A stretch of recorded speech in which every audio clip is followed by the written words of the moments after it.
আমাদের এই মা বোনেরা যে গার্মেন্টস ফ্যাক্টরিতে কাজ করে না, করে তো আমাদের ছেলেরাও করে, অনেক ছেলে। আমি আপনাদেরকে একটা হিসাব দেব, একটু আপনাদের জানতে হবে, সরকার জানেন তাও জানার চেষ্টা করেন।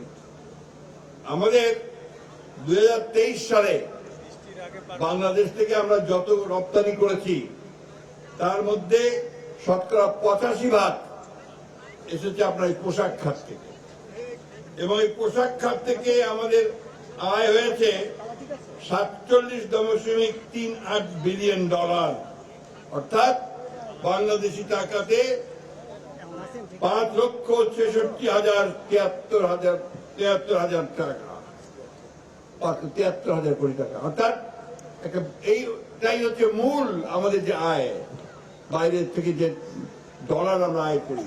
এই ডলারটা কেন লাগে? এই ডলারটা দরকার হয় আমরা যে আপনার বিভিন্ন চাল ডাল তেল লবণ তরি তরকারি যন্ত্রপাতি বিভিন্ন জিনিস যে আমদানি করি, বিদেশ থেকে নিয়ে আসি, এটা পয়সা শোধ করতে হয় ডলার থেকে। এটা যার যত বেশি থাকে, রিজার্ভে থাকে, সেই অর্থনীতি তত শক্তিশালী হয়। তার প্রধান খাত হচ্ছে আপনার এই গার্মেন্টস ফ্যাক্টরি, গার্মেন্টস থেকে আমরা সেটা পাই। আমাদের প্রায় 50,17,652 জন শ্রমিক এখানে কাজ করে। 50,17,652 জন শ্রমিক। এখন ভাবেন, এই খাতটাকে, এই গার্মেন্টস ফ্যাক্টরিগুলোকে যদি ক্ষতি করা যায়, তাহলে বাংলাদেশের অর্থনীতি ঠিক থাকবে? আর কারা করতে চায়? যারা জোর করে আবারও সেই লুটপাট করতে চায়, তাই না? আর সেই সঙ্গে আরো একটা শক্তি আছে, এটা বাইরের শক্তি।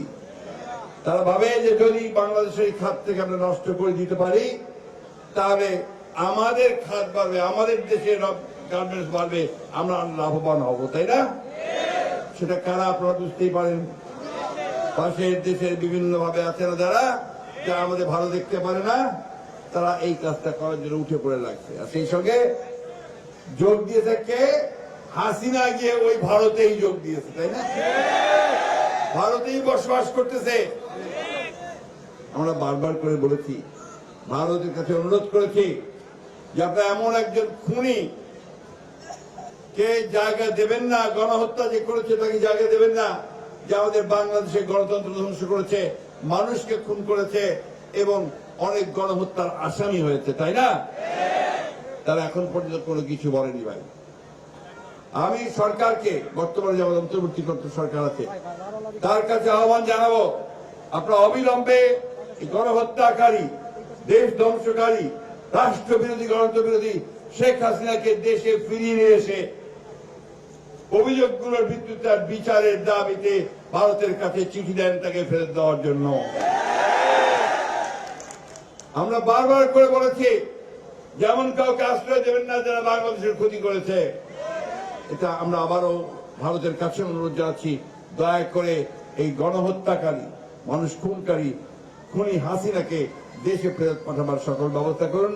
সরকারকে আবারও বলছি, আপনি তার জন্য যে আইনগত ব্যবস্থা আছে সেই আইনগত ব্যবস্থাগুলো গ্রহণ করুন। বন্ধুগণ, সেই কারণেই আজকের এই সভা।